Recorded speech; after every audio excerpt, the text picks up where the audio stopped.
Hoy leemos el Evangelio según San Lucas, capítulo 6, versículos del 27 al 38. En aquel tiempo Jesús dijo a sus discípulos: amen a sus enemigos, hagan el bien a los que los aborrecen, bendigan a quienes los maldicen y oren por quienes los difaman. Al que te golpee en una mejilla, preséntale la otra. Al que te quite el manto, déjalo llevarse también la túnica. Al que te pida, dale, y al que se lleve lo tuyo, no se lo reclames. Traten a los demás como quieran que los traten a ustedes, porque si aman solo a los que los aman, ¿qué hacen de extraordinario? También los pecadores aman a quienes los aman. Si hacen el bien solo a los que les hacen el bien, ¿qué tiene de extraordinario? Lo mismo hacen los pecadores. Si prestan solamente cuando esperan cobrar, ¿qué hacen de extraordinario? También los pecadores prestan a otros pecadores con la intención de cobrárselo después. Ustedes, en cambio, amen a sus enemigos, hagan el bien y presten sin esperar recompensa. Así tendrán un gran premio y serán hijos del Altísimo, porque Él es bueno hasta con los malos y los ingratos. Sean misericordiosos como su Padre es misericordioso. No juzguen y no serán juzgados. No condenen y no serán condenados. Perdonen y serán perdonados. Den y se les dará. Recibirán una medida buena, bien sacudida, apretada y rebosante en los pliegues de su túnica, porque con la misma medida con que midan, serán medidos. El evangelista San Lucas nos ha presentado a Jesús que después de una larga noche de oración en una montaña, había estado hablando con su Padre y después llamó a los discípulos y de entre los discípulos eligió a 12 y después de haberlos elegido bajó de aquella montaña junto con ellos. Pero ya el evangelista dice los discípulos y los apóstoles. Estos son los 12. Y habiendo descendido de aquel lugar donde hizo la oración toda la noche, se encontró en la llanura, en un espacio amplio, donde habían hecho acto de presencia muchas personas provenientes del sur del actual Israel. Exactamente son mencionados los de la región de Judea, que equivale a un estado nuestro, y su capital es Jerusalén. De allí también venía gente. Allí estaba el templo, allí se vivía más la religiosidad. Incluso estaban los que interpretaban la ley para vivir la alianza.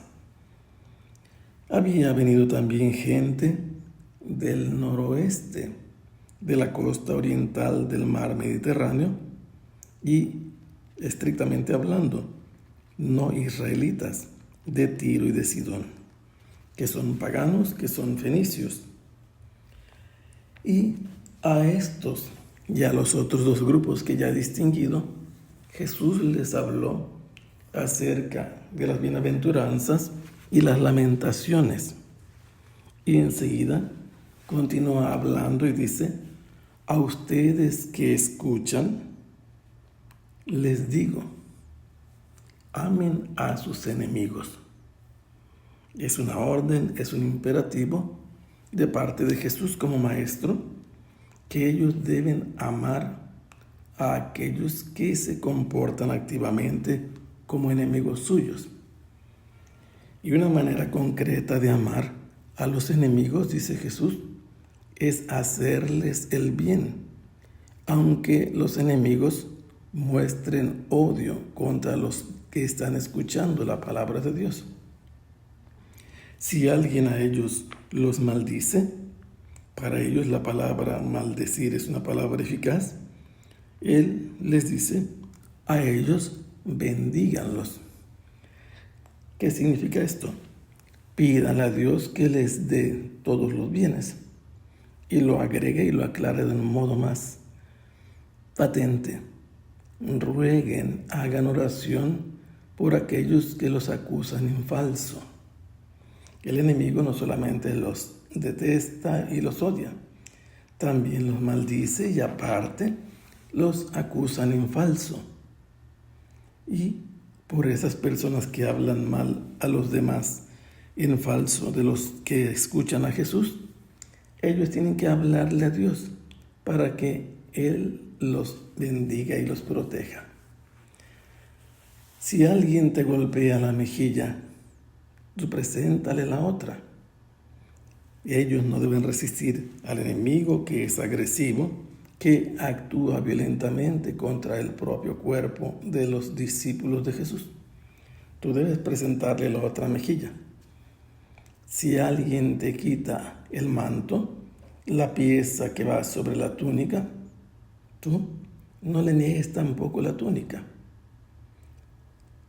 El discípulo debe aprender a no resistir al enemigo. Si alguien te pide, por supuesto que si tú tienes lo que pide, dáselo. Si alguien te quita algo, no se lo reclames, no le pidas que te lo devuelva, dice Jesús. Y entonces llega un punto importante que es llamado la regla de oro, que aparece ya en el Antiguo Testamento, en el Levítico, en el libro de Tobías. Como quieran que los hombres los traten o les hagan a ustedes, ustedes háganles a ellos. Esto significa que deben tener una conducta como ellos quisieran que se comportaran con ellos. Pero eso no significa que es una conducta condicionante y garantizante que si tú tratas bien a otro, el otro te deba tratar bien. Así el discípulo debe comportarse independientemente de que los otros entiendan que así al discípulo le gustaría ser tratado. ¿Por qué dice esto Jesús? Porque aunque tú activamente muestres amor a los demás, puede ser que no te correspondan igual, porque si amas solo a aquellos que te aman, ¿qué mereces como recompensa? Porque los pecadores que no conocen a Dios, o lo conocen pero lo ignoran, no quieren tener nada con Él, también aman a los que los aman a ellos. Eso no es nada extraordinario. Entre los pecadores unos a otros también se hacen el bien. Y entonces, ¿qué mérito se tiene? Ninguno. Los pecadores hacen lo mismo, dice Jesús. Si ustedes le prestan a alguien con la esperanza de que les devuelva lo que le han prestado, ¿dónde está la acción extraordinaria de aquel que es discípulo de Jesús? Porque entre los pecadores que viven como si Dios no existiera y aunque supieran de su existencia y lo que dice, no les importa a Dios como punto de referencia, entre ellos se prestan y se ayudan. ¿Por qué? Porque les van a devolver lo que es suyo. Pero Jesús, ¿qué les dice? No, ustedes deben comportarse de una manera tal que amen a sus enemigos, que les hagan el bien a los enemigos y que lo manifiesten como quien presta sin esperar una recompensa. Al final, de cualquier manera, van a tener un gran premio al final de la vida, pero ya con estas acciones de amar al enemigo, de hacer el bien y de prestar sin esperar recompensa, se estarán comportando como hijos del Altísimo, como hijos de Dios, porque Dios no discrimina a nadie, porque Él muestra su bondad, lo mismo a los malos que a los malagradecidos, a los que no son capaces de decir gracias por lo que Dios les da. Así los discípulos deben mostrar unas entrañas de misericordia como lo hace Dios.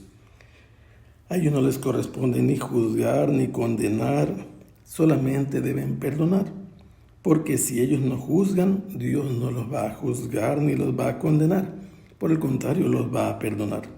Y ellos deben dar para que Dios les dé, porque van a recibir al final de su vida una recompensa que se compara con lo que hacen en el campo con el manto cuando recogen el grano en Israel. Habiendo ya limpiado el grano en el manto, extendiéndolo, echan el grano y lo hacen como si fuera una bolsa improvisada y lo llenan de ese producto. Y así dice Jesús: la medida con que ustedes midan les será dada de recompensa. Una medida sacudida y abundante. Que el Señor los bendiga. Hasta pronto. Sea alabado el Santísimo Sacramento.